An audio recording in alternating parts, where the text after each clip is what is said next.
Bonjour à toutes et à tous. Donc, c'est la deuxième séance qu'on consacre au temps de l'enfant. Alors, je vais présenter Jean-Yves Rochex dans un instant.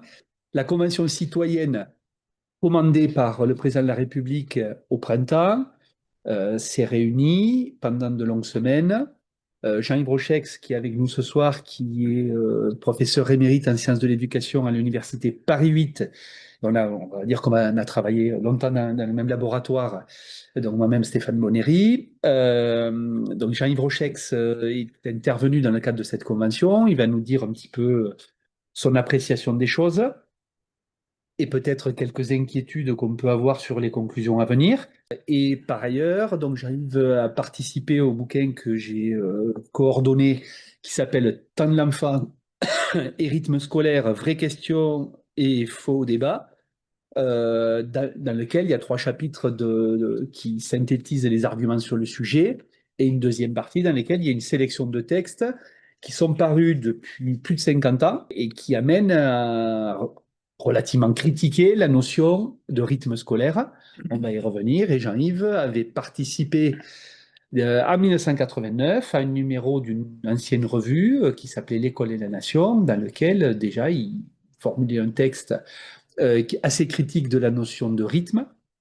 On va en reparler. Et donc, c'est dans une revue L'École et la Nation que la Fondation Gabriel Péry, qui nous accueille et qui a publié l'ouvrage concerné, cette revue L'École et la Nation a été numérisée.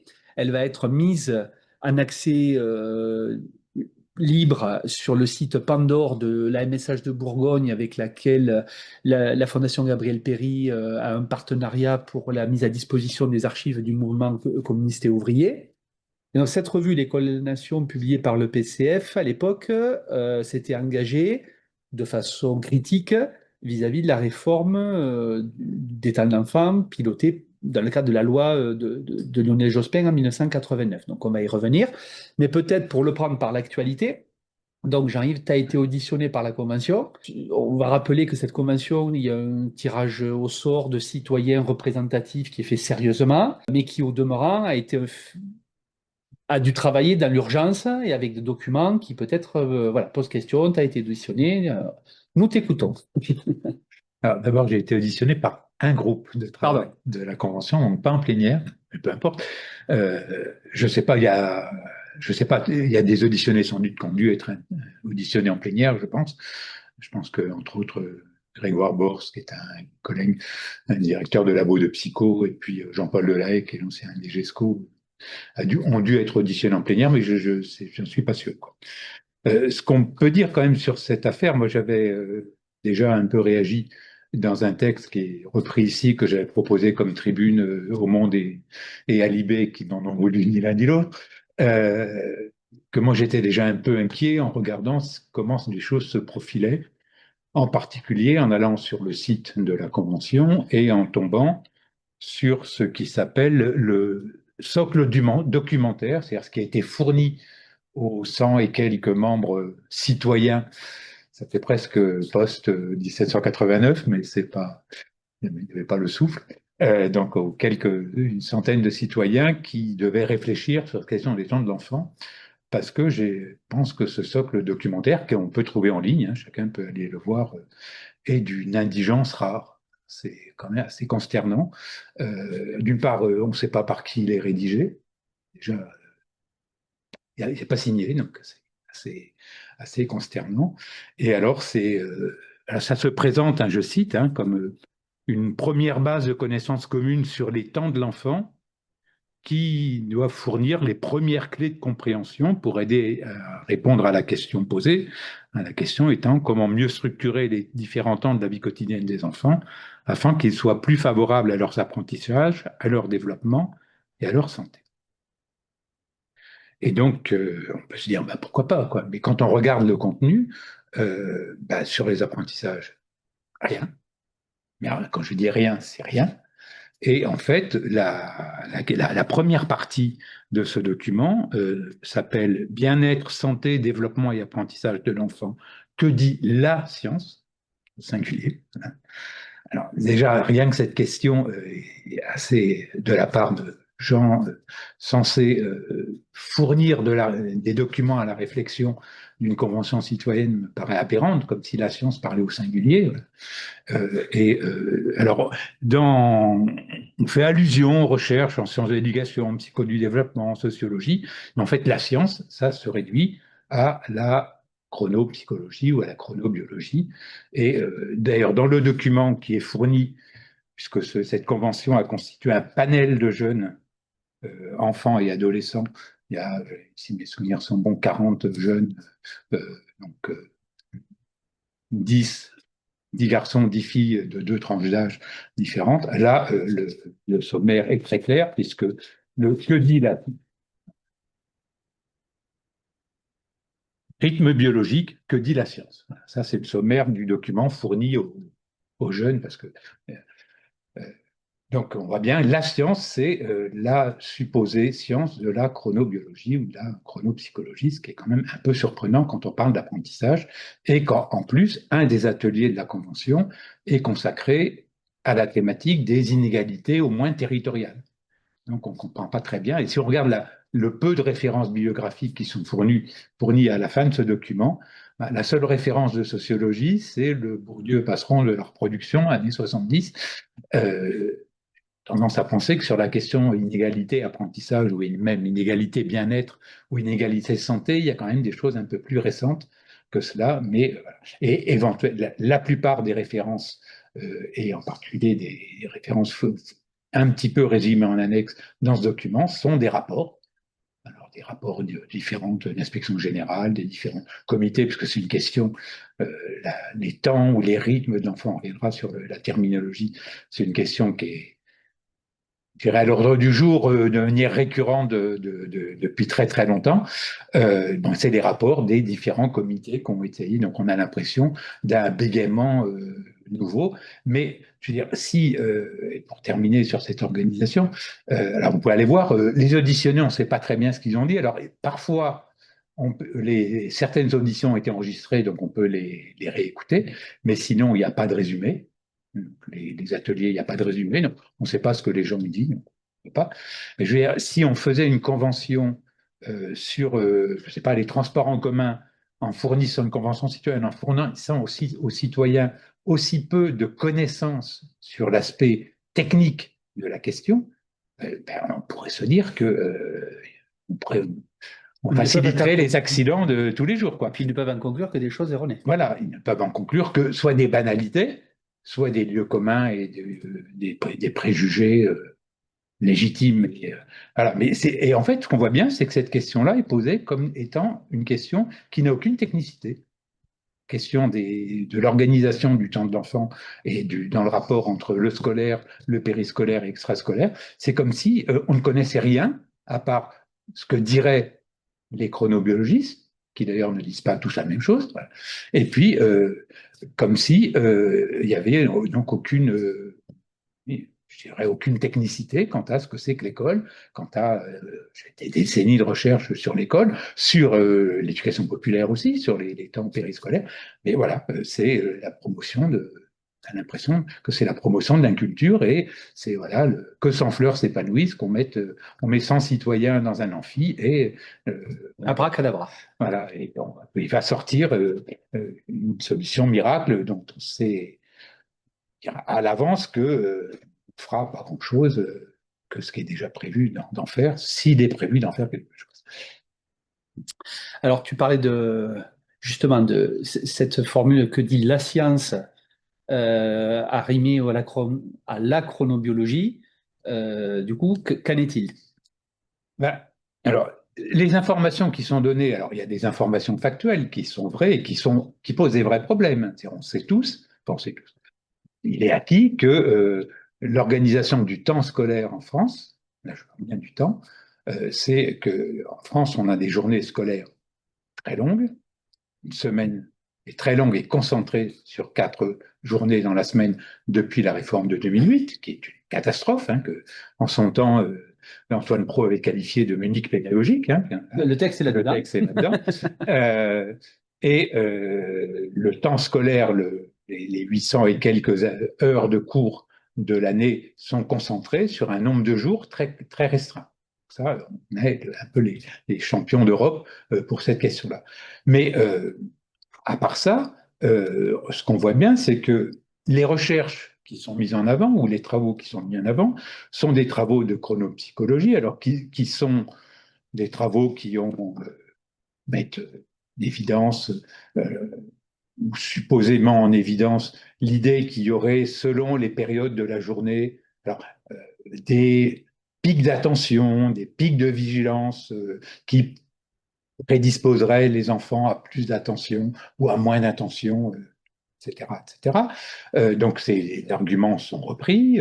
Donc il y a des travaux qui sont pas sans intérêt, qui sont très anciens, alors qui d'ailleurs, entre autres, ne sont pas convergents, parce que là, dans ce courant-là, il y a des courants plutôt de chronobiologie qui se tendent à faire des supposés rythmes ou des supposés pics de vigilance, des questions organiques, des questions biologiques, et puis il y en a d'autres qui sont plus sur l'idée d'une construction, hein. Grosso modo, d'un côté, on a les travaux très anciens d'Hubert Montagnier, de l'autre côté, des travaux de François Testu, déjà anciens, c'est les années 70-80, plus récemment, Claire Lecomte-Lambert.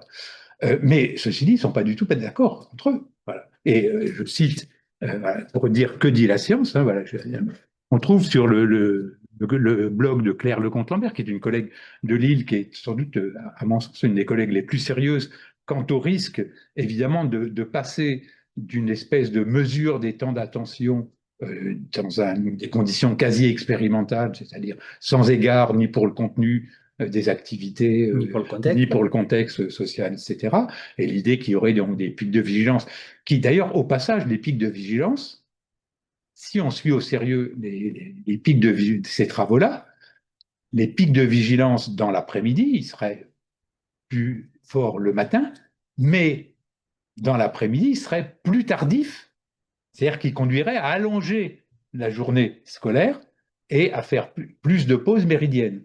Ce qui évidemment est impensable du point de vue de l'organisation des temps sociaux, parce que les temps scolaires sont jamais séparables des temps sociaux. On le voit bien dans l'organisation des vacances, où les industriels de la neige ont imposé les périodes de vacances en 3 zones, etc., etc.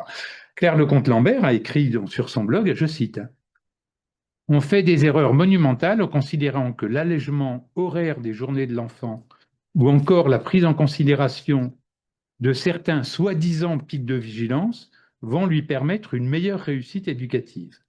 C'est bien le travail mené sur les contenus des temps passés par l'enfant au cours de sa journée, sur les méthodes et les pratiques pédagogiques mises en œuvre par tous les acteurs éducatifs qu'il va rencontrer, sur l'ordonnancement réfléchi des séquences pédagogiques se déroulant au cours de sa journée, qui va permettre de lui fournir la disponibilité attentionnelle nécessaire à ses apprentissages, sans lui imposer de surcroît de fatigue. » Bien sûr, la question de l'attention des élèves est une question majeure, mais il n'y a pas besoin de faire une convention pour le savoir.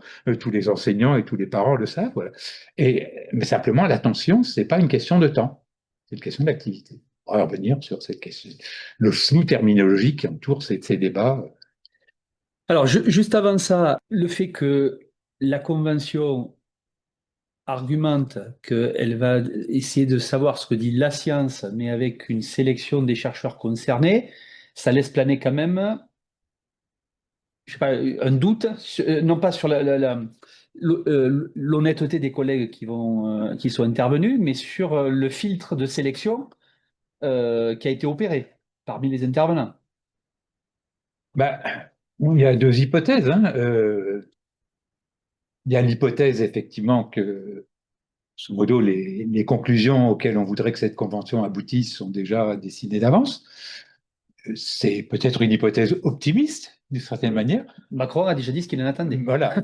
Il y a aussi une hypothèse pessimiste, et les deux ne s'excluent pas, qui est que ces gens-là sont dans une telle indigence de pensée, et que de toute façon, ils sont dans un tel mépris de la connaissance, un tel mépris en particulier de la connaissance des processus de production d'inégalités scolaires, que n'importe quelle idée à la mode qui va dans le sens attendu, en particulier probablement non seulement de réduction des horaires scolaires, mais de réduction des coûts et éventuellement d'externalisation des responsabilités étatiques et de la dépense d'éducation, tout est bon, quoi. Mais je crains que ce soit pas simplement une hypothèse un peu, enfin, une stratégie un peu délibérée, mais que ça repose aussi sur l'idée que bah, finalement l'éducation, c'est tout le monde sait faire, tout le monde a un avis, et il suffit de demander l'avis aux gens. Et puis, de toute façon, comme l'avis des gens sera la ligne de plus grande pente, ben, on pourra épouser la ligne de plus grande pente pour faire aboutir les solutions ou les modifications Les projets de réforme. qu'on souhaiterait voir venir, quoi. Mais je pense vraiment qu'il y a une indigence de pensée qui est consternante. Et on le voit d'ailleurs aux commandes du ministère de l'Éducation nationale depuis un certain nombre d'années.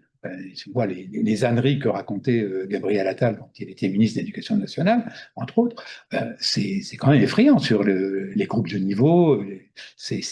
Il annonce, le jour de la publication des résultats de PISA, il annonce une mesure, la mise en place de groupes de niveau, que contredisent les résultats de l'enquête PISA depuis 2000. Et il n'y a pas un journaliste, parce que les journalistes sont quand même largement incompétents aussi, pour lui faire remarquer.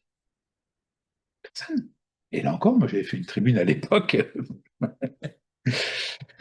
Alors, on en vient à un aspect que tu as beaucoup développé dès 89 et qu'on a republié, mais qui mérite de faire connaître les arguments, parce que si je le dis de façon un peu simple mais claire, on entend un peu toujours la même litanie d'arguments depuis 50 ans, qui ont été déconstruits, qui ont été contre-argumentés, mais ça n'est entendu que par ceux qui veulent l'écouter. Alors donc ça vaut le coup d'y revenir. Rythme, temps, vitesse. Dans le débat public, c'est le bon taux de tout est pareil. Et du coup, ça vaut quand même la peine d'y revenir et de sortir de l'à peu près, des approximations, de l'absence de rigueur de ces termes dans le débat. Bah, oui, c'est tout à fait évident que c'est ce que je disais, il faut revenir sur les questions de terminologie, parce qu'un rythme, par définition, c'est quelque chose qui est cyclique, qui revient. Donc, il y a évidemment des rythmes qui organisent notre vie ordinaire et qui ne sont pas que des rythmes sociaux, rythme jour-nuit, alternant jour-nuit, les rythmes menstruels chez la femme. Enfin, on peut donner des exemples de ce type-là, mais c'est pas la même chose que les temps. Le temps, la durée des journées, le nombre d'heures que contient la journée d'école, le nombre de jours et donc d'heures que contient la semaine ou l'année. Voilà, on n'est pas dans une question de rythme. Et puis, on nous vend aussi la question autour de chacun son rythme, la question des élèves qui auraient besoin de plus de temps. Donc il y a des élèves lents, des élèves rapides, et puis on peut ajouter à ça la fatigue. On pourrait revenir sur la fatigue parce que c'est un thème qui m'énerve beaucoup. Voilà. C'est comme s'il fallait jamais être fatigué. Enfin, c'est un truc exaspérant. Mais, voilà, la fatigue, il y aurait des élèves lents et des élèves rapides quasiment par nature, quoi. Et donc il faudrait que l'école s'adapte et qu'elle fasse moins pour les lents, qu'elle leur donne plus de temps. Mais donner plus de temps, ça veut dire faire moins. Donc, il n'y a aucune rigueur dans l'usage des rythmes. Et plus que ça, il y a, au travers de cette affaire-là, il revient constamment, et ça revient dans les documents de la Convention, ça revient dans les propos des chronobiologistes, etc. C'est l'espèce de métaphore de l'horloge biologique. Alors, là encore, bien sûr qu'on a des sensibilités au rythme, et en particulier au rythme d'alternance jour-nuit, mais si on avait une horloge biologique, on se demande pourquoi toutes les civilisations du monde se sont ingéniées à inventer des outils de mesure objective du temps. C'est bien justement parce que l'horloge biologique, à supposer qu'elle existe, est tellement imprécise qu'on a besoin d'autre chose. Et la meilleure preuve, on a des expériences très anciennes qui étaient menées, entre autres, par Michel Siffre, mais ça date des années 70, ou des expériences de gens qui sont pendant plusieurs semaines dans des grottes où l'alternance, Tout à fait. l'extériorité de l'alternance jour-nuit n'est pas sensible. Eh bien, au bout d'un moment, leur supposée horloge biologique est totalement déréglée. Ils ne savent plus combien de jours ils sont restés dans la grotte, etc. Et peut-être d'ailleurs les gens qui sont à l'isolement en prison, ça peut jouer aussi de ce point de vue. On sait tous que l'isolement total en prison rend les gens fous. C'est pas. Donc voilà, il faut déconstruire toutes ces métaphores parce que elles sont omniprésentes dans le débat et elles sont fausses. Voilà. Alors après, on confond le temps dans l'idée d'attention ou de fatigue. Je reviendrai sur la fatigue. Non, non, Si mais j'oublie, j'ai prévu d'y voilà. revenir. On fait comme si le temps c'était la durée. C'est-à-dire comme si le temps de l'enfant ou le temps de notre rapport subjectif au temps était calqué et devait se calquer sur la mesure objective du temps. Et c'est typiquement la problématique du socle documentaire qui est fourni aux gens, c'est-à-dire, voilà, il y a les rythmes et les temps scolaires, ou l'organisation et l'articulation des temps scolaires, périscolaires et extrascolaires serait déconnectée des rythmes biologiques et il faudrait la ramener à la norme des rythmes biologiques. C'est la problématique explicite. Hein. Ben ça, c'est une foutaise. Voilà. Parce que le temps de l'enfant, et en particulier sa capacité d'attention et sa fatigabilité, n'est pas lié à la durée objective, n'est pas lié seulement, et n'est pas, j'aurais même envie de dire, n'est pas lié premièrement à la durée de son temps d'activité, mais à la nature même de son activité. Voilà. Si vous apprenez le bottin par cœur, vous allez trouver ça fastidieux, vous allez être fatigué très vite, alors que si vous apprenez à vos enfants une comptine ou un conte, et chacun sait que les enfants aiment à ce qu'on leur raconte toujours la même histoire et qu'après ils la connaissent par cœur et ils la récitent avant vous, voilà, on voit bien que ça n'a rien à voir, quoi. De la même manière, sur la fatigue, quoi. C'est effectivement, quand les enfants sont, comme les adultes d'ailleurs, euh, pris par l'activité, mais pris au sens fort du terme, c'est-à-dire qu'ils sont emmenés par une activité au-delà de ce qu'ils savaient faire ou pas. Il y a des exemples que tout le monde peut avoir sur moi. Il y a des moments, je prends souvent cet exemple-là, quand les enfants commencent à dire qu'ils savent compter. Ils viennent vous trouver en disant papa, maman, tonton, je sais compter jusqu'à 20. L'enfant qui sait compter jusqu'à 20, il ne sait pas compter. Évidemment, il ne faut pas lui dire. Parce que nous qui savons compter, on sait que quand on sait compter, ça ne s'arrête pas. Parce que savoir compter, c'est pas savoir avoir appris par cœur la comptine des entiers numériques, c'est avoir acquis une grammaire de production des nombres entiers qui permettent de savoir qu'après 80, il y a 81, et en plus 80, c'est compliqué. Ou 70 ou 90, c'est compliqué, ce qui fait que nos collègues suisses, ils disent 70 et 90. Voilà. Donc, on a acquis une grammaire. Et il y a un moment où les gosses, ils commencent à comprendre qu'il y a une grammaire, mais ils ne la maîtrisent pas encore. C'est-à-dire, ils commencent à comprendre que ce n'est pas simplement une collection d'étiquettes, une collection de mots, et c'est le moment où ils vous cassent les pieds. Et après 30, qu'est-ce qu'il y a? 31. Et après 31, qu'est-ce qu'il y a? Et c'est jamais eux qui se fatiguent en premier. Donc, voilà, la fatigue, elle vient, elle est d'autant plus grande qu'on est dans des activités fastidieuses, dans les activités qui n'ont pas de sens. Mais quand vous êtes dans une activité qui non seulement a du sens, mais qui vous emmène au-delà de vous-même, ben vous êtes bien moins fatigable. Et puis si vous êtes fatigué, c'est de la bonne fatigue. C'est bien. Voilà, moi je dis souvent, c'est bien d'être fatigué. On met en scène je ne sais quel personnage politique qui se fait des footings et qui manifestement doit y prendre plaisir et épuise peut-être ses gardes du corps qui le suivent. Ben, voilà, il y a des bonnes fatigues. Donc arrêtons de dire que l'école, par nature, fatigue les enfants, que les enfants seraient trop fatigués parce qu'on voudrait trop leur enseigner. Si les élèves sont trop fatigués, c'est sans doute parce qu'on ne sait pas bien leur enseigner. C'est pas la même chose. Et les enfants, on a tous, j'espère, dans notre vie privés, personnels, des rapports avec des enfants qui sont rentrés de l'école en disant « Ah, on a fait des trucs, c'était super !» Et ils sont rincés. Et tant mieux, c'est bien.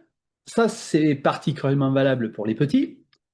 Sur les plus grands, le débat social pose un peu différemment les termes, mais même si c'est très proche, quelque chose que j'ai constaté, du coup je te sollicite pour savoir ce que tu en penses, c'est qu'il y a aussi un entraînement à étudier qui est plus ou moins développé chez les uns et chez les autres, et c'est dans les données de fréquentation des clubs et conservatoires que j'ai compilés pour en faire une synthèse, il y a quand même quelque chose de probant, c'est-à-dire que les élèves dont l'école dit que c'est ceux qui fatiguent le moins, après l'école, ils font école de danse, école de piano et école de club sportif. Absolument. Et donc, il y a aussi la question de la capacité de se concentrer dans l'apprentissage qui ne relève pas d'une naissance ou d'un cadre biologique hyper individuel, mais les possibilités biologiques résultent aussi de l'entraînement, de l'apprentissage. Bien sûr, c'est-à-dire qu'on sait tous que les enfants de classe moyenne cultivée, et notamment les enfants d'enseignants, sont ceux qui cumulent le plus d'activités scolaires et d'activités périscolaires qui, pour eux, ressemblent beaucoup aux activités scolaires, qui relèvent plus, effectivement, alors que ce soit le conservatoire, même le club de sport, de foot, rugby ou autre, qui relève le plus du modèle de l'étude de l'école. Et ça, très tôt, c'est pas simplement pour les enfants plus vieux, dès l'école primaire, ça. Donc, pourquoi les uns seraient plus fatigables que les autres? Par nature. Ce qui veut dire que les enfants de classe moyenne cultivée seraient par nature différents des enfants de milieux dits défavorisés. Donc, on voit bien que là, il y a quelque chose qui cloche, et que ce qui compte, évidemment, c'est le rapport à l'activité, la nature même de l'activité. Et si je reviens là-dessus, il y a quand même des grands noms de la psychologie du temps qui ne sont pas du tout évoqués. Je pense que c'est même pas par, par volonté, par Non, non, c'est par stratégie, des... c'est pas par incompétence, par méconnaissance. Il y a un grand psychologue français qui s'appelle Paul Fraisse, qui a écrit un bouquin qui s'appelle Psychologie du temps, c'est un truc majeur, qui écrivait, je cite, je citais ça dans la tribune. Et c'est dans ton article. Le temps vécu du point de vue du psychologue a une qualité, mais pas une quantité. C'est pourquoi la psychologie se doit d'expliquer pourquoi nos évaluations de la durée sur la base des informations produites par notre activité sont si peu en accord avec le temps métrique. Et surtout, pourquoi nous commettons des erreurs systématiques par sous-estimation ou surestimation de la durée. Un peu plus loin, règle, une loi pour Paul Fraisse, plus une activité est morcelée, plus elle paraît durer longtemps. En revanche, plus une activité est intéressante et plus elle paraît brève. Ça paraît évident. Je veux dire, vous assistez à une conférence. Si vous vous ennuyez mortellement, si ça ne vous intéresse pas, au bout d'un quart d'heure, vous avez l'impression que ça fait une plombe que la personne parle. Et si ça vous passionne et que vous êtes, non seulement vous comprenez ce que vous dites, mais que ça vous fait penser à des choses auxquelles vous n'aviez pas pensé, bah, quand il s'arrête, vous dites déjà. Voilà. Donc c'est d'une telle évidence que. Voilà. Et Freinet avait une formule encore un peu plus radicale, c'est-à-dire en disant la fatigue des enfants, c'est un test de la qualité de la pédagogie. Voilà. Donc, si on ne pose pas ces questions comme ça, on va avoir des débats à côté de la plaque sur ce que méritent nos enfants et sur ce que mérite un débat démocratique sur la question du temps, des activités et de l'organisation des différents espaces d'activité des enfants que sont l'école, le périscolaire et l'extrascolaire. D'autant que on voit bien comment, en fait, en plus, il y a quelque chose qui est très, très, un peu difficile à dire, c'est-à-dire que dans cette espèce de débat où il faudrait articuler le scolaire avec le périscolaire le plus possible, alors on en a une caricature dans la mise en place des cités éducatives aujourd'hui qui vont, l'esprit tend à remplacer l'éducation prioritaire. En fait, c'est comme si on prenait acte du sinistre de l'éducation populaire dans notre pays, c'est-à-dire du fait que l'éducation populaire aujourd'hui est bien loin d'être ce qu'elle était dans les années 70, pour dire, bah, en fait, il faut réintroduire du périscolaire, de l'éducation populaire dans l'école et au détriment de l'école. Et ça, c'est quand même un vrai problème, et pour le périscolaire et pour le scolaire.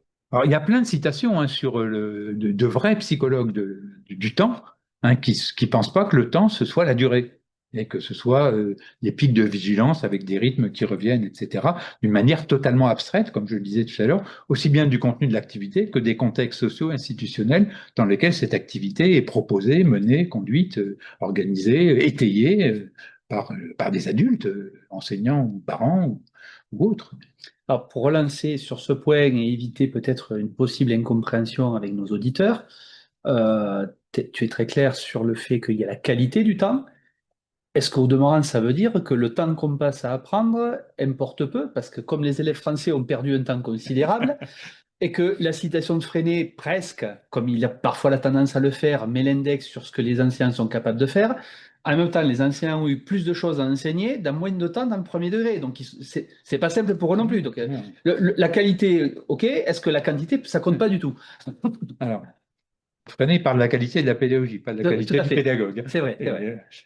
Bah, évidemment, il y a des questions temps passé de la durée. Il y a des questions de conditions de travail aussi. C'est pas, on a des élèves collégiens ou lycéens, pour la plupart, mais y compris parfois certains élèves écoliers, on l'a vu avec la canicule, qui travaillent dans des conditions que les salariés n'accepteraient pas. Enfin, moi, il y a eu, il y a 18 mois, un mouvement en Seine-Saint-Denis où moi j'ai découvert, j'habite en Seine-Saint-Denis depuis, j'ai travaillé, L'insalubrité.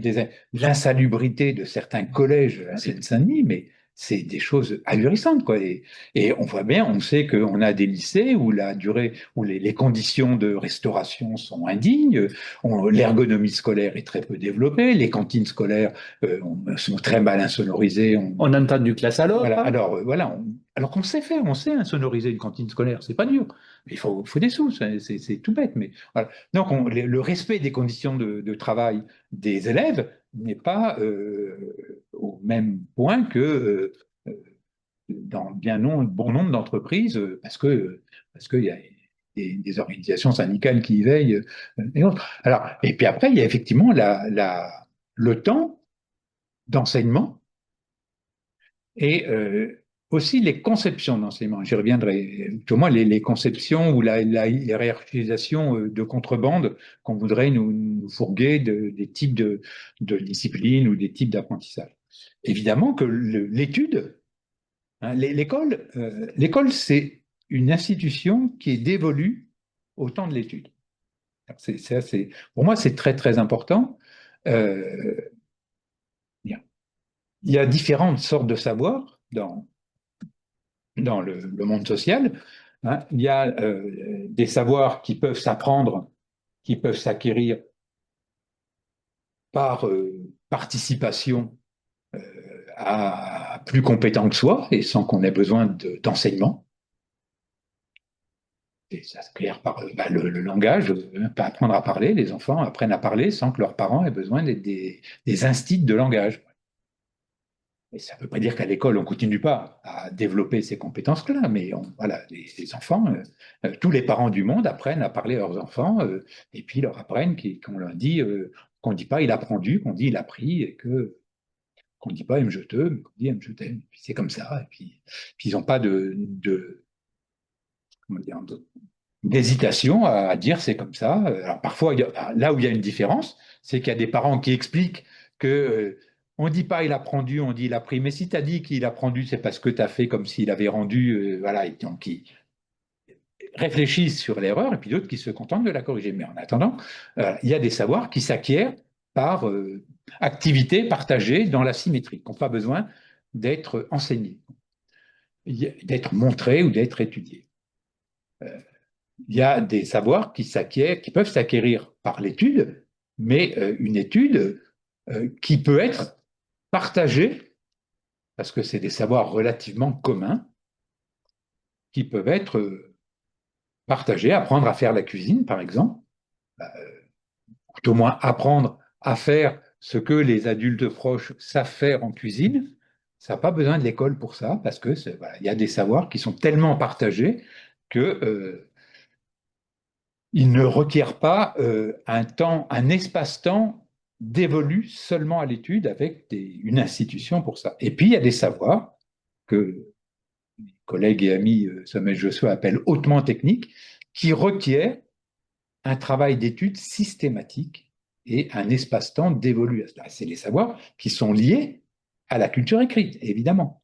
Parce que si on apprend à parler en parlant et pas en apprenant le langage, en revanche, pour apprendre à lire, il faut se construire une conception de ce que c'est que le rapport entre l'oral et l'écrit, et que l'écrit, c'est une représentation du langage et pas une représentation des mots. Voilà. Le mot chien écrit, c'est une représentation du mot chien oral, c'est pas une représentation de l'objet chien. Ça, c'est pas simple. Il y a un deuxième tour d'arbitraire langagier dans l'écrit. Et tout ça se développe en. La culture écrite ne concerne pas simplement ce qu'on appellerait l'enseignement du français ou des lettres, mais ça concerne tout aussi bien la technologie, les mathématiques,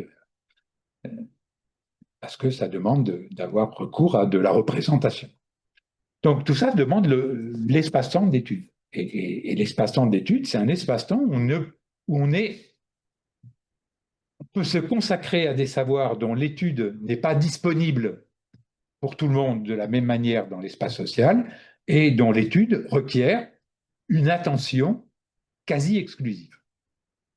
Et ça, c'est ça le boulot de l'école.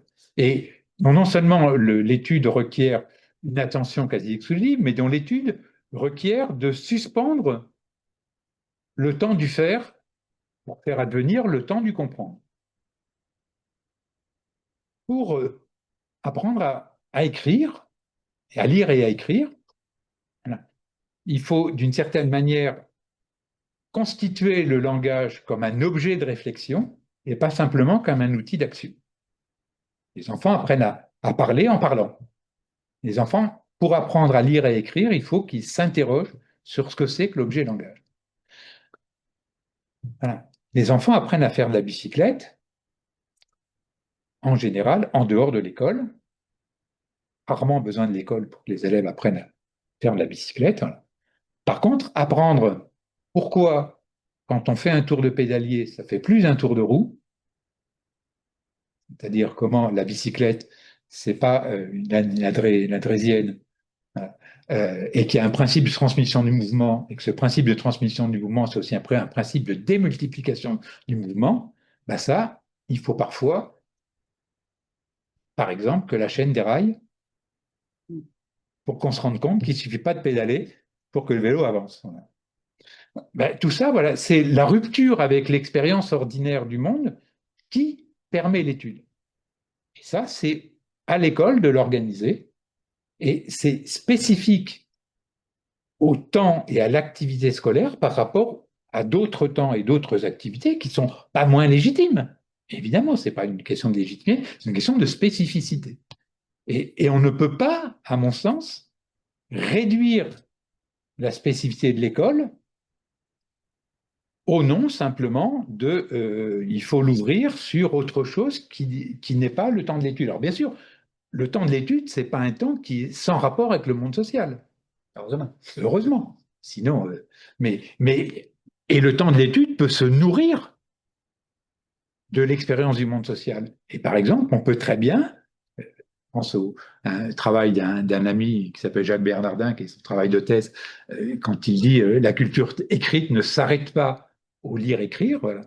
Bah, par exemple, Jacques, dans ses classes, demandait à des élèves, il les faisait travailler sur la bicyclette, comme je viens de le faire, et puis il a mis dans la classe une bicyclette, une essoreuse à salade, et puis je ne sais plus quelle autre, etc. Qu'est-ce qu'il y a de commun entre une bicyclette, une essoreuse à salade, c'est-à-dire des objets d'usage quotidien. Voilà. Mais l'étude de ces objets, pour ça, qui est guidée par la question qu'est-ce que ça a de commun, amène les élèves à se centrer non pas sur c'est pour essorer la salade ou c'est pour aller voir mon copain ou aller au cours de foot, etc. Mais sur ce qu'il y a de commun, c'est un principe de transmission et de démultiplication du mouvement qui fait que on gagne de la vitesse dans la rotation et de la roue motrice de la bicyclette et du panier dans lequel est la salade. Ben, ça requiert une organisation du temps d'études, c'est la pertinence de l'enseignant. Et donc, c'est pas sans rapport avec le monde social, mais c'est détaché du monde social. L'étude se fait à partir de l'expérience. Mais dans à partir, il y a partir. Et en travaillant par l'étude à partir du monde social, ben on peut revenir sur le monde social ou le monde technique. Et une fois qu'on a compris le principe de démultiplication du mouvement, eh bien, on peut en faire quelque chose dans son activité pratique et dans son travail de bricoleur avec son père ou sa mère. Ou autre, voilà. Donc, c'est l'adage de Vallon, hein, la pensée part de l'action pour revenir à l'action. Mais évidemment, la deuxième action, c'est pas la même que la première.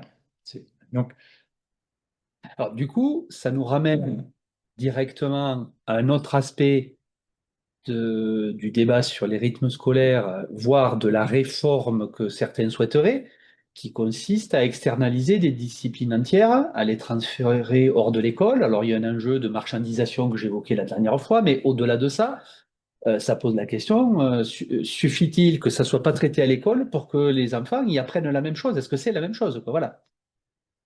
ben, il y a plusieurs choses. Il y a cette espèce dans les propositions du panel de jeunes et d'adolescents, ça revient, mais c'est tellement récurrent que ça revient à ce qu'on a appelé le modèle d'Épinal pendant un temps, qui était le modèle allemand, avec cette idée qu'il faudrait alors que les apprentissages fondamentaux euh, Soit le matin parce qu'on est plus attentif au matin, et que les apprentissages dits pratiques ou ludiques soient l'après-midi parce qu'on est moins vigilant et ces apprentissages, alors, au passage, les apprentissages dits fondamentaux, ce serait une travail en classe entière, et les apprentissages dits ludiques, pratiques, artistiques, etc., ce serait l'après-midi et ce serait, parce qu'on est moins vigilant, on aurait besoin de moins de vigilance et on serait plus à travailler plutôt en atelier, en groupe, etc., etc. Alors, au passage, ce modèle allemand, soi-disant modèle, quand il était très, très prégnant en Allemagne, c'était dans une période où l'activité salariée des femmes allemandes était très minoritaire, très peu importante. Et au fur et à mesure, et en particulier avec l'unification qui a fait que les femmes de l'ex-Allemagne de l'Est étaient, elles, beaucoup plus dans l'activité salariée que les femmes de l'ex-Allemagne de l'Ouest, ben, ce modèle est allé en crise parce qu'évidemment, ça a demandé, puisqu'il y avait des activités dites ludiques, etc., et qui finissaient en milieu d'après-midi, ben, qu'il y ait quelqu'un qui soit disponible pour accueillir les parents. Première chose. Deuxième chose, ce modèle, l'Allemagne a mis des années à essayer de s'en débarrasser. Et on sait moins que les premières enquêtes PISA 2000 ont provoqué en Allemagne, ces enquêtes ont révélé on sait qu'en France, la France est un des pays où le poids de l'inégalité sociale sur l'inégalité scolaire est le plus grand. Mais en Allemagne, ça a révélé des inégalités territoriales, etc., très très fortes. Et il y a eu un choc, ce que les collègues appelaient un choc PISA en Allemagne dans les années 2000, on les emmenait à pédaler pour revenir sur ce modèle. Néanmoins, ça revient comme un serpent de mer, voilà, cette idée que... alors là, il faut à la fois... et il y a l'idée aussi qui va de pair et qui renvoie à ce que tu disais, que ces apprentissages, je vais revenir après sur l'opposition, sur le plan un peu du type d'activité. Du type d'activité. Voilà. Mais cette idée que les apprentissages ou que les disciplines dites pratiques, artistiques, ludiques, machin, etc., donc dans lesquelles, qui sont souvent des disciplines d'ailleurs un peu dans la hiérarchie des disciplines, un peu dominé. Pas toujours bien traitées, un peu dominées ou c'est celle dont les parents enseignants disent bon, si tu n'as pas de bonnes notes dans ces disciplines-là, c'est pas très grave, quoi. Mais si tu n'en as pas de bonnes notes en maths ou en français, ça va, c'est plus important. Voilà. Donc, au passage, il y a cette idée qu'on pourrait diminuer la responsabilité de l'État et de l'institution éducationnelle, soit pour la transférer au niveau des collectivités territoriales, soit au niveau des associations, soit au niveau du privé marchand, quoi. Les associations, c'est du privé non marchand, mais c'est néanmoins du privé. Donc, et c'était en débat dans la Convention. Et alors, dans l'atelier auquel j'ai participé, c'était une des 6 sessions et un après-midi pendant 2 heures, cette idée quand même que accroître et c'est déjà le cas, hein, le mouvement, si on prend la part de l'État dans la dépense intérieure de l'éducation, hein, j'ai les chiffres, hein, elle est passée, elle était de 68% en 1980, elle est de 55% en 2025. La part des collectivités territoriales était de 14% en 1980, elle est passée à 23% en 2020. On sait tous. Mais avec la réforme Macron, elles n'auront bientôt plus les moyens de payer. Par ailleurs, voilà. Donc, Mais, qui mais, paiera? mais laisse-moi venir. On sait tous que plus on accroît la part des collectivités territoriales, et plus on accroît la part des inégalités territoriales. Il y a un exemple majeur là-dessus, c'est le sinistre de la protection de l'enfance. Le fait d'avoir départementalisé la protection de l'enfance est une catastrophe. Il se trouve que j'ai été amené à regarder un peu ce dossier de près, au point même qu'il y a un rapport parlementaire d'une députée socialiste qui s'appelle Isabelle Santiago, qui est tout à fait intéressant, et où elle dit que même que renationaliser l'aide sociale à l'enfance se heurterait au fait qu'il n'y a plus de compétences au niveau étatique sur cette question. C'est effrayant. Et on sait quel est l'état sinistré de la protection de l'enfance. Il y a eu 5 rapports en 2 ans qui le montrent. Donc ça, c'est une première chose.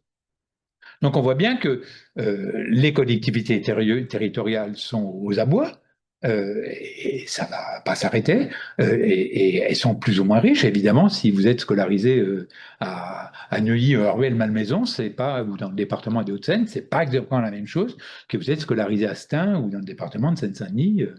Euh, donc, par ailleurs, c'est pas automatiquement la richesse des collectivités territoriales et l'effort qu'elles font en matière d'éducation, de culture ou de protection de l'enfance n'est pas parallèle. Hein. Il y a des choix politiques qui sont faits ou des absences de choix qui sont des choix. Mais voilà. Donc, mais et puis après, mais on voit bien qu'il y a cette idée aussi que c'est moins important du point de vue régalien que les disciplines dites fondamentales, et y compris que ça pourrait être délégué à du privé non marchand. C'est le cas des cités éducatives. Hein. Cités éducatives, c'est on mobilise des tas d'acteurs dans une visée un peu de totalisation des temps de l'enfant. Voilà, il faudrait que tout le monde soit, que l'action de tout le monde soit articulée pour l'enfant de 24 heures sur 24, 7 jours sur 7, 12 mois sur 12, de 0 à 25 ans. C'est un côté un peu totalitaire sur le papier. Heureusement, c'est infaisable. Voilà. Donc, et puis, il y a éventuellement la tentation, parce que la privatisation non marchande n'est pas garante de qualité, et que les plus fortunés aient recours à de la privatisation marchande, qui est pas non plus toujours synonyme de qualité, mais qui peut peut-être l'être plus. Voilà. Donc, il y a toutes ces questions-là qu'il faut évidemment démonter, sur lesquelles il va falloir se battre, parce que évidemment, les questions budgétaires sont quand même sans doute pour une large part aux commandes sur ces affaires-là. Ce que tu viens de dire, est-ce que c'est l'explication de ton titre alléchant, rythme scolaire, serpent de mer ou cheval de Troie?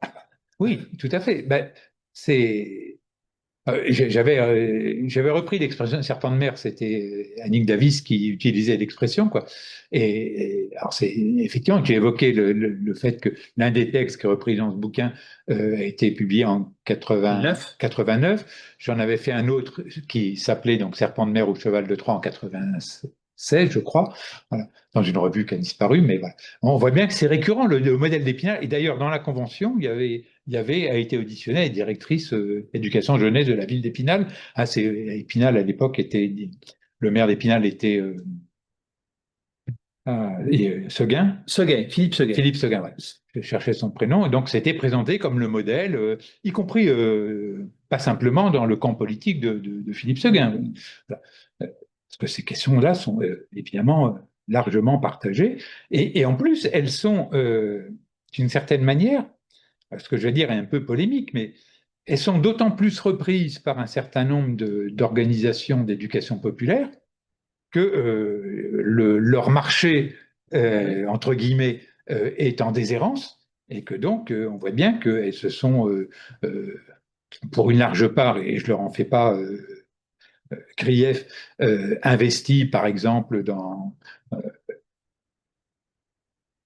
enfin, dans un certain nombre d'activités périscolaires pour les enfants en difficulté, les internats, sur quoi travailler Tain, Millet, Ah, les classes relais. les classes relais, les dispositifs relais, voilà, toi aussi, donc on voit bien que elles ont des salariés, il faut bien les nourrir, il faut bien les salariés, donc, voilà. Donc c'est pas, ça fait partie de la vie, mais c'est cheval de Troie à la fois du fait que c'est une logique qui revient et qui vient entamer la part du pilotage national par un État par l'État qui est moins soumis aux aléas du politique et des inégalités territoriales que, que les collectivités territoriales ou le privé marchand ou non marchand. Ce qui ne veut pas dire qu'il est garant de l'égalité, loin de là, on le sait tous. Voilà. Mais en même temps, c'est un cheval de Troie au sens où, moi je crois que c'est très très important de déconstruire cette idée-là. De déconstruire cette idée qu'il y aurait des apprentissages fondamentaux pour lequel le modèle d'enseignement, ce serait le modèle on va dire, dit À magistral, dit l'ancienne, quoi. traditionnel, à l'ancienne, etc., et qui ne pourrait pas être ludique, ni pratique, Ni intéressant. ni intéressant. Ouais, donc, grosso modo, si vous apprenez la grammaire, mes petits gars, mes petites filles, vous allez apprendre la grammaire, vous allez vous emmerder. Non, on peut apprendre la grammaire de manière extrêmement ludique, de manière pratique. Quand même, aujourd'hui, dans les travaux didactiques sur l'enseignement de la grammaire, l'enseignement du langage,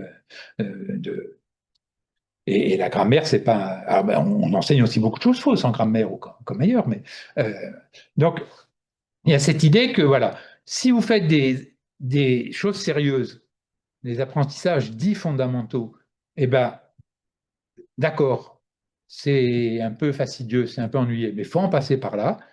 Mais c'est l'étude, voilà. Et l'étude dans ce qu'elle a de plus scolaire au sens péjoratif du terme, voilà. Et puis de l'autre côté, il y a l'idée que si on fait des activités sportives, des activités artistiques, ouais, c'est intéressant parce que là on parle d'activités sportives, artistiques, On ne parle pas d'activité mathématique. et on ne parle pas très peu d'activités mathématiques, mais jamais quand on parle des mathématiques comme apprentissage fondamental, jamais d'activité grammaticale.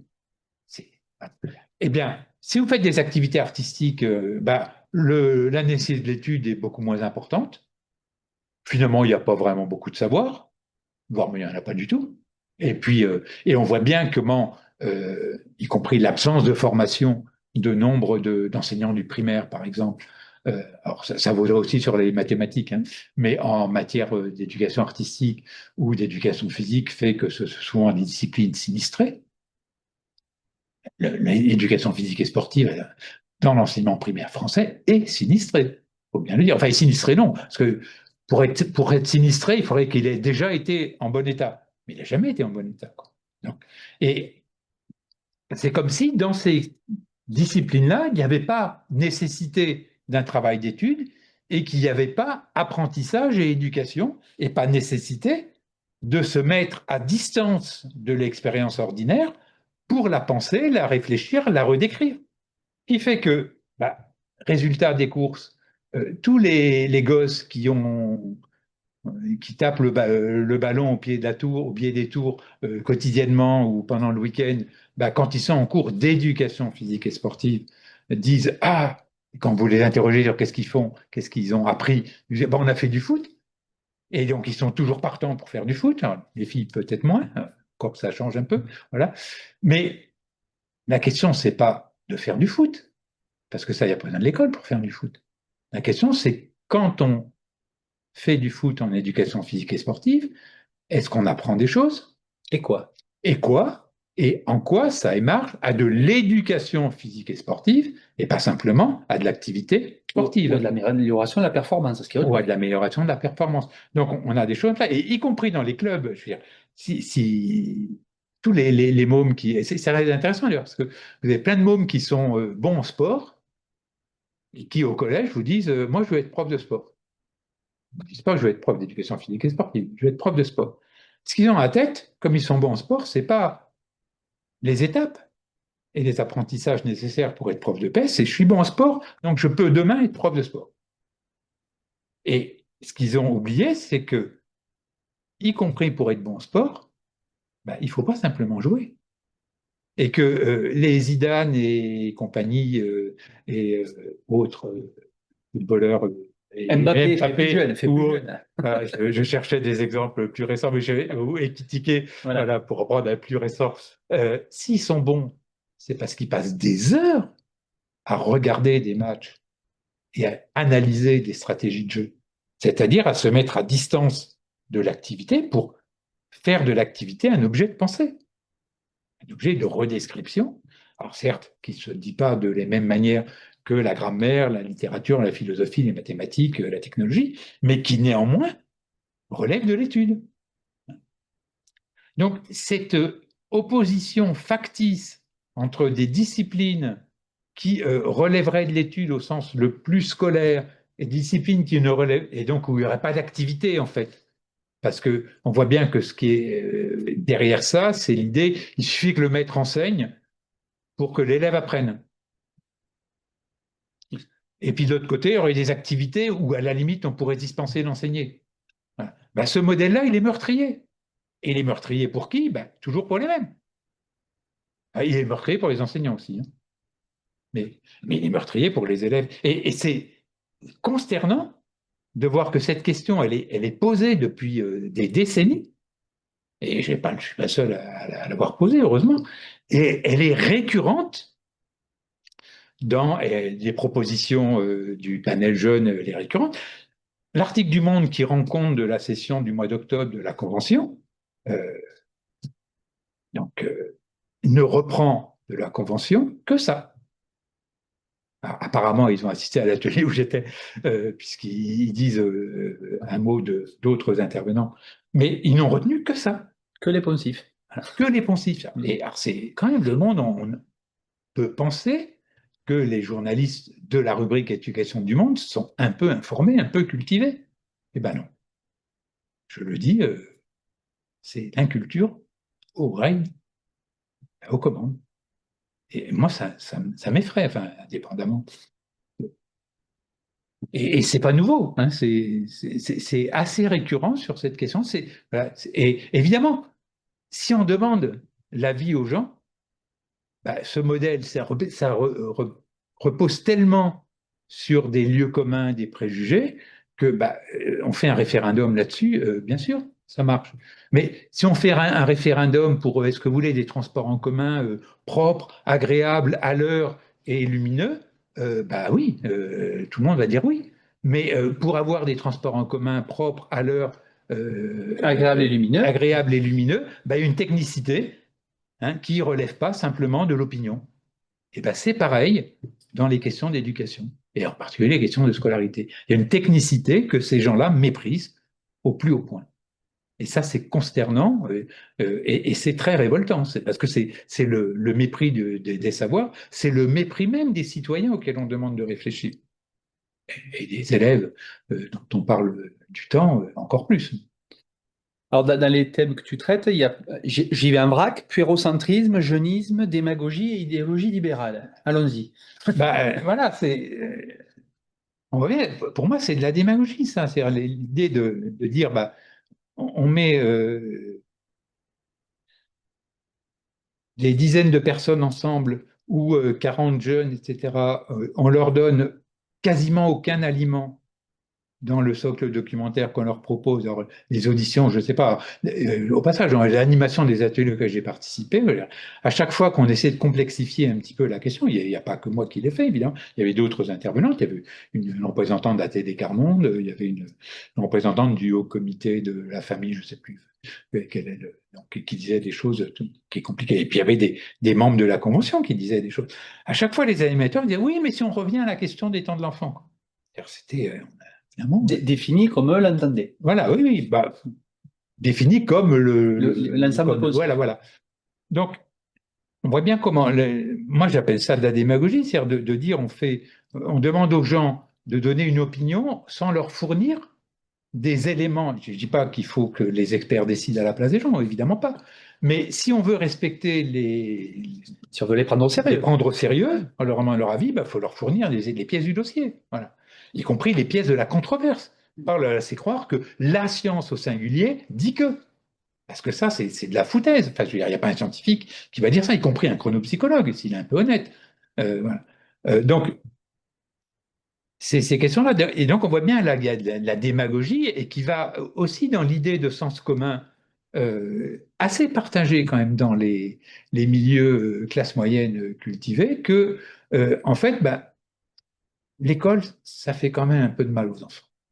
C'est-à-dire que cette idée qu'il y a des normes communes, d'une culture commune qu'il faudrait que tout le monde acquiert et que l'apprentissage, ça se fait pas simplement par imprégnation, par activité partagée, ça se fait pas par étayage euh, familial comme le font Comme eux le font. comme nous, membres des classes moyennes cultivées le faisons, euh, et qu'il faudrait de l'enseignement, de l'institution, des règles, des horaires, etc. Il y a quand même cette idée, donc ça, le commun, la norme commune, et la norme propre aux activités et à la technicité des activités ferait du mal aux enfants et empêcherait le développement des individus. C'est-à-dire que on voit bien que là, il y a une espèce d'opposition entre l'individualisme ou penser comme le développement des individus, chacun ses talents, ses mérites, etc., qui serait quasiment naturel et que l'école ne devrait que accompagner plutôt que former. Et c'est l'idée, chacun selon ses besoins, et c'est la reviviscence des notions de rythme, de don. Alors on parle beaucoup moins de dons, mais les rythmes reviennent à ça. Les besoins, Parfois les compétences. les compétences, mais les aptitudes, enfin les intérêts, toutes ces choses-là. C'est-à-dire l'idée que l'école devrait s'adapter à la diversité de chacun des individus que sont les élèves. Alors d'abord, certes, chaque enfant est singulier, mais chaque élève n'est pas singulier. Il faut arrêter les âneries de ce genre. C'est-à-dire si on prend au sérieux l'idée que l'élève, c'est une catégorie institutionnelle, eh bien, les difficultés que rencontrent les élèves, il n'y a pas autant de difficultés que rencontrent les élèves que d'élèves. Donc, faut arrêter les bêtises, parce que c'est en analysant ce que les difficultés peuvent avoir de commun pour certaines catégories d'élèves, alors que ce soit des difficultés d'ordre intellectuel, cognitif, ou des difficultés d'ordre de rapport au savoir, même de rapport affectif aux différentes disciplines, aux différents registres de savoir, bah, ça relève d'analyses qui, parce qu'elles sont communes, peuvent permettre de trouver des outils pour agir et pas simplement pour accompagner, quoi. Et donc, c'est là où je dis, il y a cette idée quand même que l'école devrait moins être un service public régi, certes, par l'intérêt des élèves, mais aussi par le rapport que la société a avec elle-même, c'est-à-dire qu'est-ce qu'on pense nécessaire, utile, souhaitable d'enseigner à tous et qui permettent que les spécialisations nécessaires après ce commun ne soient pas des cul-de-sac, ne soient pas des filières étanches. Et s'il y a suffisamment de communs, ça peut permettre des reconversions professionnelles, ça peut permettre à quelqu'un qui a étudié la sociologie de se reconvertir pour aller faire, je ne sais pas, de la physique ou je ne sais quoi, ou quelqu'un qui est spécialiste de technologie, de la bicyclette, d'aller faire autre chose. Voilà. Donc, c'est ces questions-là qui sont importantes. Et donc, cette idée que l'école devrait accompagner et être au service des individus, est très solidaire de cette idée, à chacun selon ses besoins, ses mérites. Ouais, on a toute une floraison.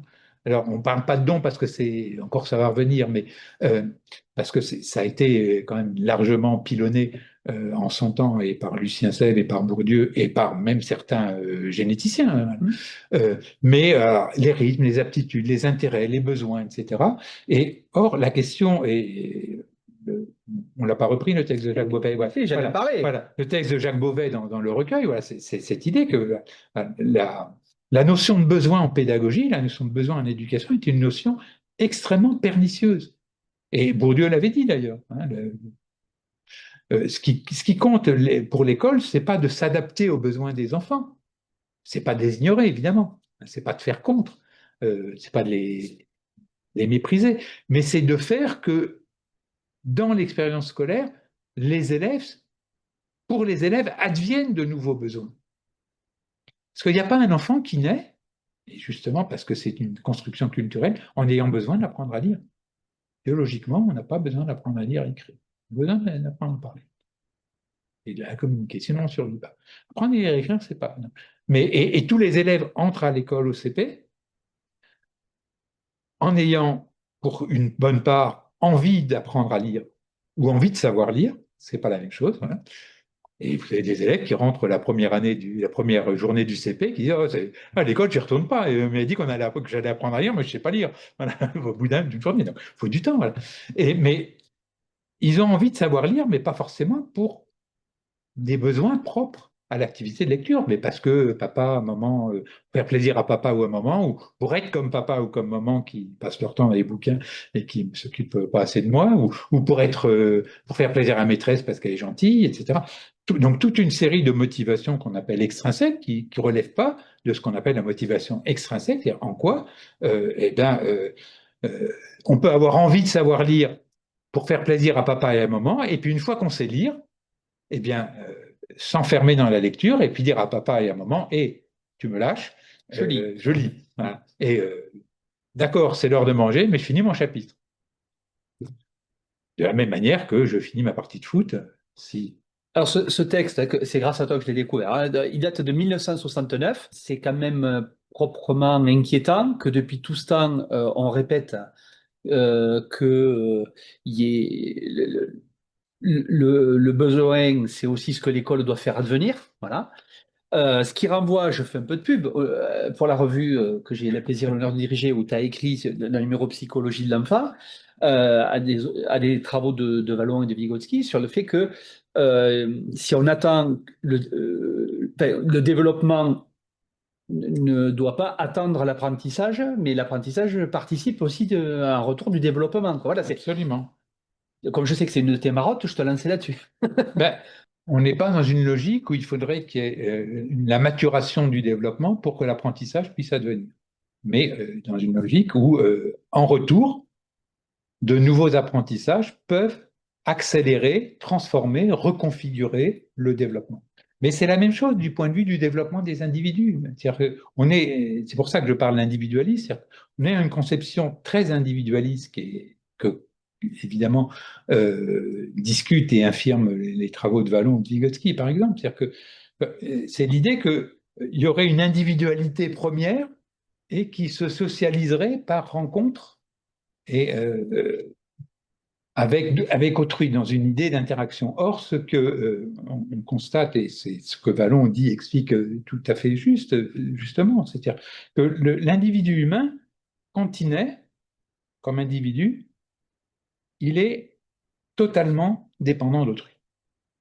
Ce qu'il appelle l'impéritie, Lacan parle de déficience biologique positive du premier âge.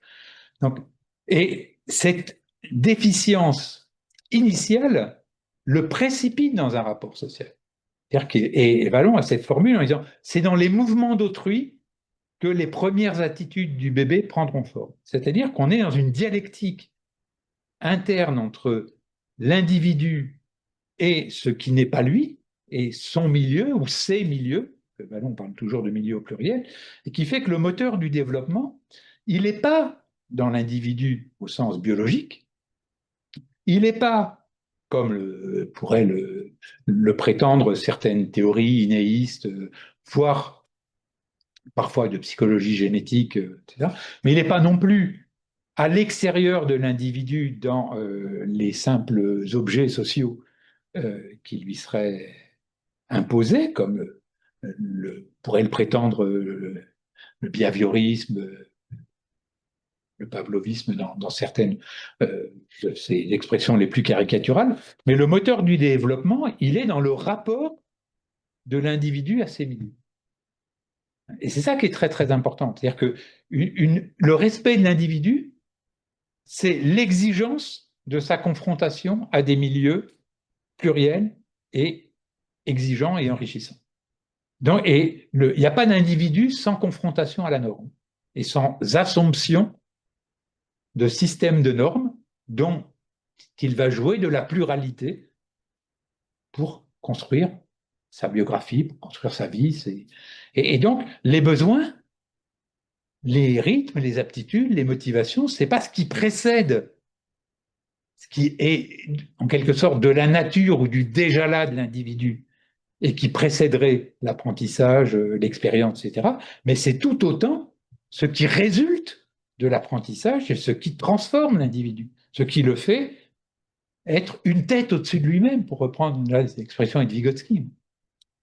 Alors, Annick, à distance, à propos de l'attention dont on parlait tout à l'heure, elle exprime crainte devant la grande demande d'AESH, bien sûr légitime pour beaucoup de handicaps, mais quand on voit apparaître dans les symptômes TDAH et troubles de l'attention en grand nombre, n'y a-t-il pas une entreprise partagée par le monde de l'école, dit-elle, de masquage des inégalités scolaires où tout devient trouble?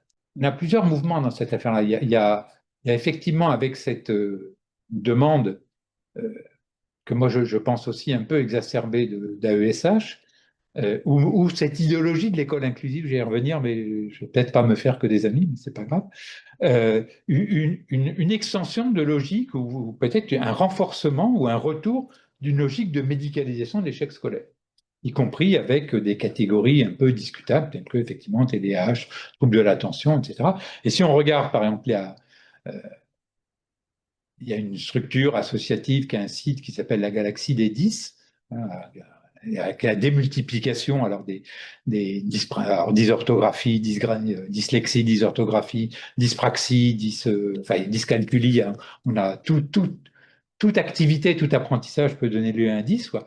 Grosso modo, si on suit ces gens-là, on aurait 30% des élèves qui seraient affectés d'une catégorie 10 qui relève de la médicalisation de l'échec scolaire. C'est quand même un vrai problème parce que, certes, il y a des troubles qui sont réels, mais ce n'est pas de telles proportions. On voit bien qu'on a une espèce de médicalisation qui masque l'inégalité scolaire et qui, d'une certaine manière, peut être un peu ce que les psychologues du travail appellent une idéologie professionnelle défensive chez les enseignants, c'est-à-dire que s'il y a un trouble chez l'enfant, bien la difficulté qu'on rencontre à lui enseigner à faire qu'il acquiert les apprentissages qu'on vise avec lui, bah, c'est pas de notre faute. Voilà, donc il y a une espèce, même si c'est pas forcément facile pour les enseignants mais donc je partage l'avis d'Annick. Mais j'irais même un peu plus loin, c'est-à-dire que dans l'idée d'école inclusive, cette idée que, quel que soit le handicap, ou quelle que soit la situation de handicap des enfants, pratiquement tous auraient droit à une scolarisation dans les milieux ordinaires, ben, je ne suis pas convaincu qu'elle soit pertinente. Y compris parce que, au passage, ça permet de fermer un certain nombre d'établissements IME, IMPRO ou autres qui sont coûteux, quoi. Et en même temps,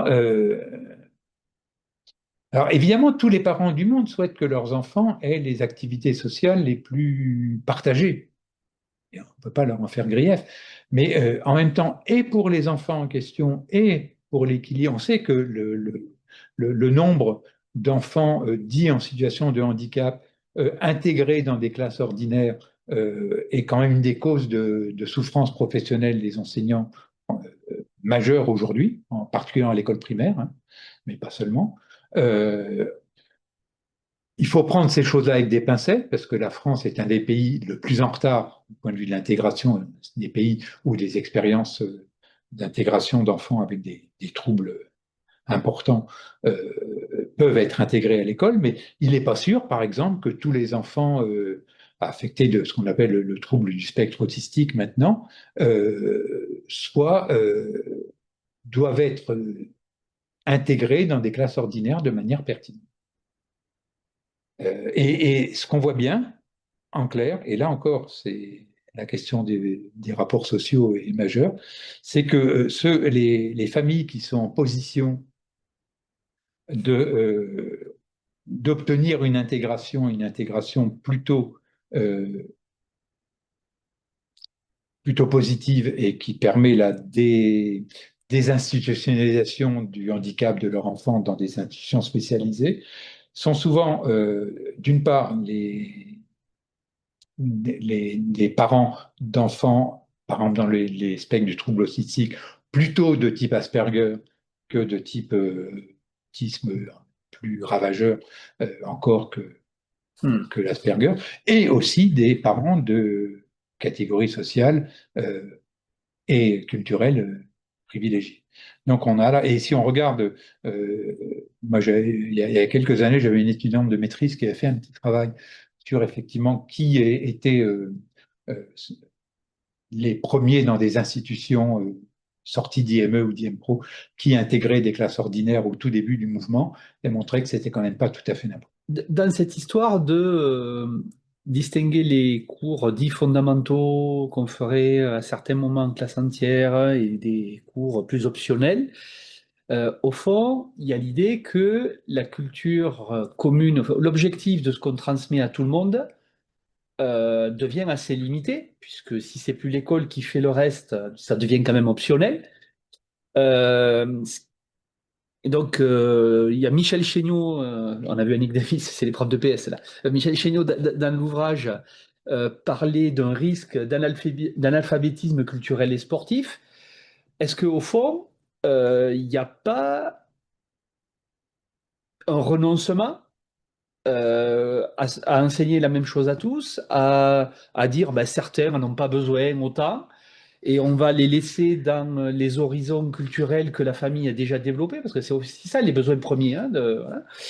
Et ça m'évoquait l'autre texte qu'on a réédité, La critique du handicap socio-culturel, que tu avais édité dans la revue Dialogue, je crois que c'est 2000. La revue Dialogue, c'est le groupe français d'éducation nouvelle, qu'on salue.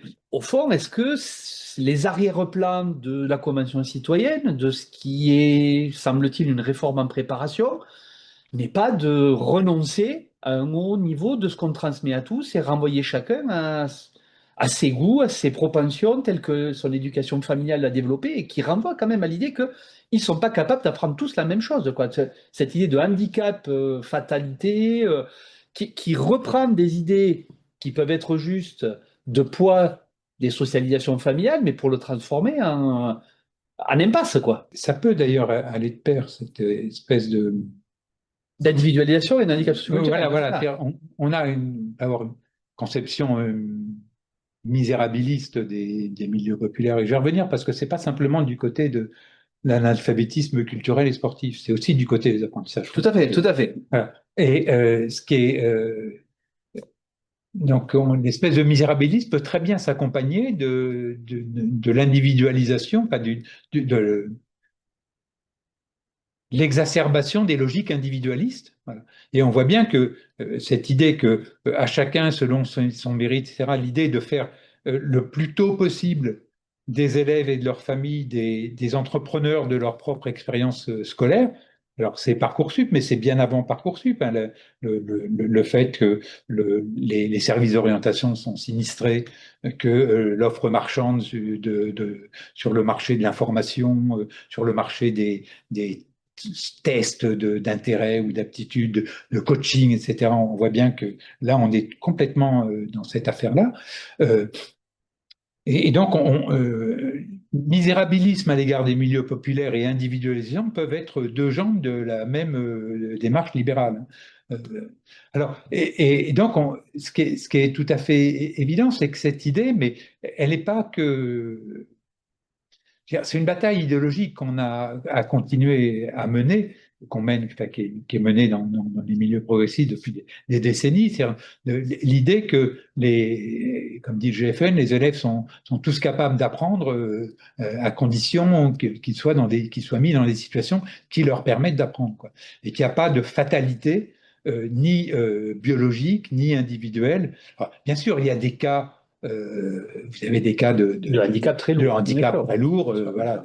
Hors de cela, il n'y a pas de fatalité à ce qu'un élève n'apprenne pas et à ce que les inégalités sociales se perpétuent, même si elles se transforment, même si elles se déplacent et autres. Donc, pour moi, c'est tout à fait important. Mais il y a vraiment le risque, parce que comme tu le disais, et que le texte de Michel Chéniaud le reprend, c'est-à-dire si on externalise, alors soit du côté des collectivités territoriales, du privé non marchand ou du privé marchand, tout ce qui est présenté comme apprentissage ou activité, pardon, justement pas apprentissage, activité sportive, artistique, ludique, etc.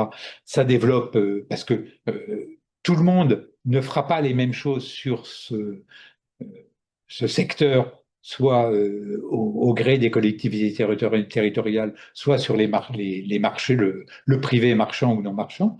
Donc, de développer un alphabétisme, de lutter contre les inégalités qui existent déjà en matière de sportive ou culturelle, alors inégalité sociale et genrée, voilà, j'y venais.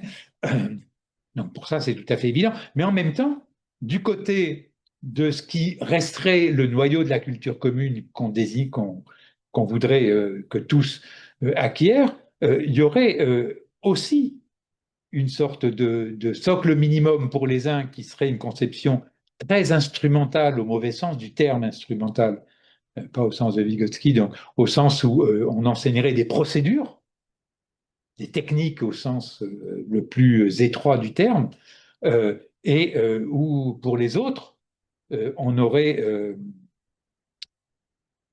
un appui de cet enseignement de procédures et de techniques qui sont évidemment évidentes. Hein. Il faut bien enseigner et s'approprier les systèmes de correspondance graphophonologique et encore plus compliqué en français que dans d'autres langues. Voilà. Donc ça, il faut bien y passer par là. Mais pour les uns, ce serait quasiment un apprentissage en lui-même, alors que pour les autres, ça prendrait appui sur des acquisitions culturelles, des pratiques de lecture et d'écriture allant bien au-delà de la technicité au sens étroit que je viens d'évoquer. Donc, il y a le risque de reconfigurer au minimum, y compris pour les uns, le contenu de ce que serait la culture commune. Et ça, pour moi, c'est très, très important de penser le risque pour les deux et d'avoir une culture commune qui est une culture qui unifie, oui, pas simplement dans de la standardisation et pas simplement non plus dans un modèle scolaire qui ne serait pensé qu'à partir de l'enseignement général, hein, et indépendamment de la culture technique, indépendamment, on évoquait Vallon, Vallon a cette formule tout à fait, je trouve, majeure. Il dit la distinction théorie, technique, pratique ne doit pas être une conception au sens de différenciation des objectifs culturels pour les différents types d'élèves ou les différentes classes sociales d'élèves, mais doit être un principe d'organisation pour tous, de circulation pour tous, pour développer l'ensemble de leurs aptitudes. Alors, il parlait en termes d'aptitudes au sens non fixiste du terme, comme on le faisait à l'époque. Et donc, c'est très, très important. C'est-à-dire que la différenciation entre ce qu'on appelle l'enseignement général, l'enseignement technologique et l'enseignement pratique, c'est pas une différenciation à venir dans l'orientation différenciée, dans des filières différenciées, c'est une circulation, la base de la construction d'une culture commune pour tous, et où la question de la culture technique, c'est pas une région de la culture technique, c'est une composante commune à toutes les régions de la culture.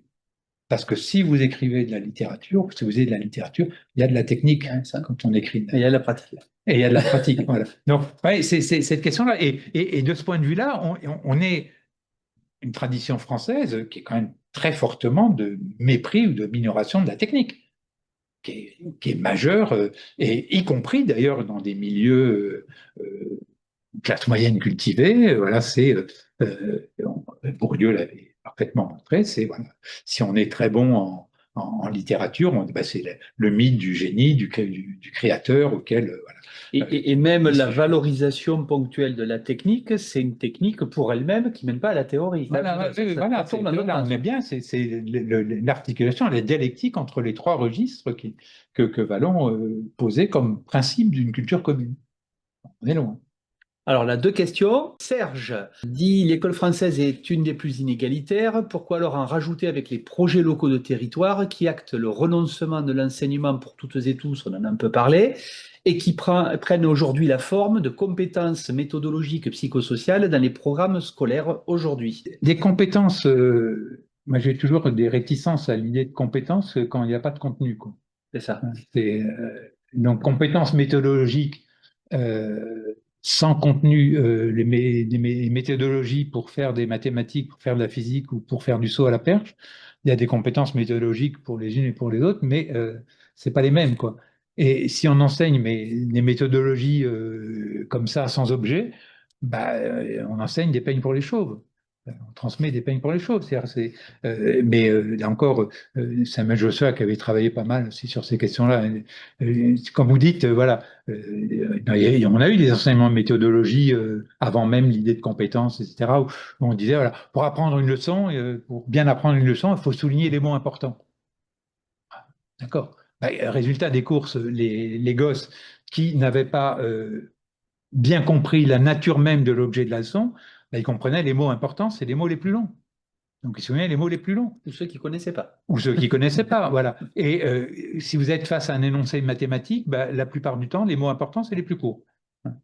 Mais ce n'est pas parce que c'est les plus courts qu'il faut les souligner, c'est parce que c'est ceux qui désignent la situation mathématique et qui permettent éventuellement de repérer le paradigme de résolution du problème. Donc, alors, les compétences sociales, moi, alors, je suis encore plus réticent sur les compétences sociales parce que je crains beaucoup, c'est derrière l'idée de compétences sociales, le retour ou le déguisement d'une volonté de contrôle social. Il faut peut-être expliquer en deux mots ce que c'est pour ceux qui ne savent pas. Ah, c'est compliqué. C'est apprendre à se comporter en groupe, Voilà, avoir de l'empathie pour autrui. c'est ça. Voilà. C'est l'idée qu'il n'y a pas que des compétences en termes d'apprentissage ou d'objets cognitifs ou culturels, mais c'est des compétences dans le rapport à autrui et à soi-même. Ce qu'ils appellent le savoir-être. Voilà. Ça référerait plutôt à des savoir-être. Moi, je crains beaucoup, encore une fois, les logiques de contrôle social et de moralisation des pauvres. C'est l'idée que les pauvres ne savent pas bien se comporter et que donc les enfants en milieu populaire, ils ne savent pas téléphoner. Et quand ils téléphonent à un employeur, c'est vrai d'ailleurs, hein, quand ils téléphonent à un employeur, ils téléphonent un peu n'importe comment, mais il faut leur apprendre à parler mieux à un employeur d'abord et avant tout, alors que la maîtrise de savoir et langagier et sociologique peut-être permettrait de prendre un peu plus de distance sur qu'est-ce que c'est qu'une situation de communication face à une situation de statuts sociaux inégaux, quoi. Jean-Marie demande si tu sais, est-ce que parmi les jeunes qui ont été conviés à participer à la convention, il y avait des lycéens de lycée pro? Je ne sais pas dire. Bon, il faudrait regarder mais peut-être tu peux regarder, Jean-Marie. Bon. Sur le site de la convention, il y a la production du panel d'enfants et d'adolescents, donc qui détaille. Alors, je sais il y a 10 garçons, 10 filles de chacune des tranches d'âge, donc plutôt pré-ado, plutôt ados ou jeunes Et qu'ils adultes. ont veillé aux répartitions des catégories sociales. Je pense que oui, mais il faut regarder, hein. Mais est-ce qu'il y a du pro? On ne sait pas. Est-ce qu'il y a du pro? J'en sais rien. Michel, instit en retraite, nous dit pas d'externalisation des disciplines, pas de hiérarchie des disciplines. On n'a donc pas besoin de moins d'écoles, mais de plus d'écoles. le moins d'écoles défavorise surtout les enfants des classes les plus défavorisées. Mais concrètement, comment faire aujourd'hui plus d'écoles après qu'on soit passé à l'école primaire de 30 heures à 24 heures par semaine? C'est- Alors, je, je pense qu'il faut, on n'a évidemment pas besoin de moins d'écoles, mais besoin de plus et de mieux d'écoles. J'ajouterais le mieux au plus. Ouais. Euh, et à l'évidence, on l'avait évoqué au début de la séance, quoi, la réduction drastique du temps scolaire à l'école primaire depuis quelques décennies, où on est passé effectivement de 30 à 24 heures en plus concentré sur 4 jours, ce qui est quand même une folie. Enfin, c'est, euh, 30 heures, je rappelle, 31 heures en 69, 27 20 jusqu'en 2008. 27 jusqu'en 2008. Voilà, et 24 désormais. Je pense même qu'on était on est passé à 26. À 26, avec les samedi Voilà. matin vaqué sur 3 en C'est 89. pour ça que relisez le texte d'Antoine Pro, hein, euh, qui parlait de Munich pédagogique. Lui sa tribune a été publiée dans Le Monde, qui parlait de Munich pédagogique en disant expliquez-moi comment on peut apprendre mieux si en apprenant moins, en ayant moins d'enseignements. Donc c'est tout à fait évident que il serait nécessaire de revenir sur cette réduction drastique des horaires scolaires, mais à condition de ne pas faire que cela. Voilà. Parce que si on fait que cela, c'est pas Si on augmente, voilà. Si on réaugmente sans travailler à la transformation qualitative, et aussi, je pense quand même à repenser la question de l'organisation de la semaine. Mais c'est compliqué parce que, je veux dire, si, quand je disais tout à l'heure, les temps scolaires ne peuvent pas être pensés indépendamment des temps sociaux, je veux dire, au moment de la réforme qu'avait tenté de mettre en place le ministère Payon, et quand Jean-Paul Delay était directeur général de l'enseignement scolaire, de revenir sur 9 demi-journées, quoi. L'opposition la plus forte était chez les enseignants de primaire de Paris. On peut comprendre parce que les enseignants d'école primaire, comme beaucoup d'adultes, sont des parents aussi. Et si on leur dit, vous avez l'habitude de travailler 4 jours par semaine, vous avez travaillé le mercredi matin ou le samedi matin en plus, et vos gosses qui, en général, les enseignants qui enseignent en primaire, ils sont pas tous dans Paris, ils n'ont pas tous les moyens de se loger dans Paris intramuros, on a vu le prix des loyers, etc. Qu'est-ce qu'ils font de leurs gosses la demi-journée ou supplémentaire où ils doivent aller travailler? Donc, c'est une question majeure de ce point de vue. Il faut penser les choses comme ça. Il faut repenser aussi sans doute moi, j'ai pas forcément de compétences. Et là, peut-être il y a une technicité, mais qui n'est pas une technicité didactique ou de théorie psychologique sur l'organisation de la semaine, voire de l'année scolaire. Mais c'est vrai que concentrer, non seulement avoir moins d'heures, mais qu'elles soient concentrées sur un nombre de jours minimal par rapport à l'an. On n'est pas le pays européen qui a le moins d'heures Non, d'enseignement, contrairement à ce qu'on pense, non, la moyenne. mais on est celui qui a sans doute, un de ceux qui a sans doute le moins de jours d'enseignement. Et ça, c'est un vrai problème, quoi. Et tu as quand même beaucoup. Enfin, en plus, on pense le temps scolaire, l'organisation du temps scolaire, là, je parle bien du temps et pas des activités, sur quasiment un même modèle de la maternelle jusqu'au lycée, voire à l'université. Alors, certes, à la maternelle, il y a le temps de la sieste, mais quand même. En tout cas, pour le premier degré, ça nécessiterait de penser le découplage des temps de l'enfant, du temps scolaire pour l'enfant, l'élève, et celui du temps des profs des écoles, parce que effectivement, une solution pourrait consister à ce qu'il y ait deux enseignants par classe qui se partagent, ce qui améliorerait quand même singulièrement leurs conditions de préparation et de correction, parce que les corrections, c'est long, et ça nécessite, si on veut que ce soit productif pour les élèves, qu'il n'y ait pas seulement trois annotations, mais qu'on donne prise, enfin, ça demande Là, c'est peut-être l'opportunité, parce qu'il y a une baisse des effectifs scolaires qui peut permettre un certain nombre de choses. La question, c'est est-ce qu'on va la saisir? Oui. D'ailleurs, le temps de travail des enseignants du secondaire n'est pas défini comme leur temps de présence en classe, quoi. Alors, partage avec toi, je suis assez d'accord avec toi sur le fait que ça pourrait permettre de pluraliser les interventions de professionnels dans les classes en primaire, à condition, à condition qu'on ne fasse pas que juxtaposer les interventions. Alors, je sais pas, un tel aurait le Les lundi, le maths, mardi et ouais. le mercredi matin et l'autre, ou un tel aurait les maths, etc. Parce que là, il ne faut pas que ce soit la division sociale du travail qui soit au détriment de la réflexivité que permet le travail collectif et qu'avait en partie permis le dispositif plus de Plus de maîtres que de maîtres que de classe, classe, c'est ça. Mm. qui a été supprimé sans qu'on en ait jamais fait le bilan. Euh, Non, il y a des marottes qui reviennent, par contre, les trucs intéressants, on n'en fait pas le bilan, on les reprend pas. Voilà. oui, mais ça, c'est historique. C'est-à-dire que en France,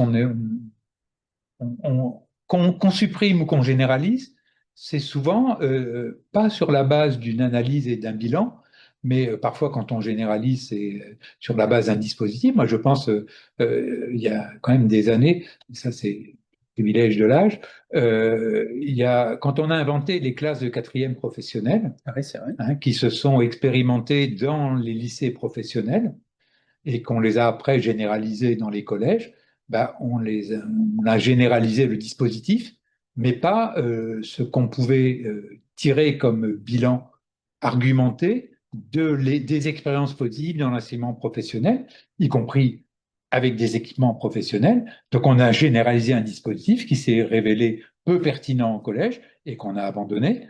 Alors peut-être il était discutable du point de vue du risque qu'il préfigure une préorientation avant la fin du collège unique, mais néanmoins, dans certaines expériences de quatrième professionnel, il s'est joué des choses tout à fait intéressantes, en particulier dans le rapport dialectique entre culture technique et Hmm. culture générale, entre guillemets, et sur lequel on n'a pas été du tout attentif.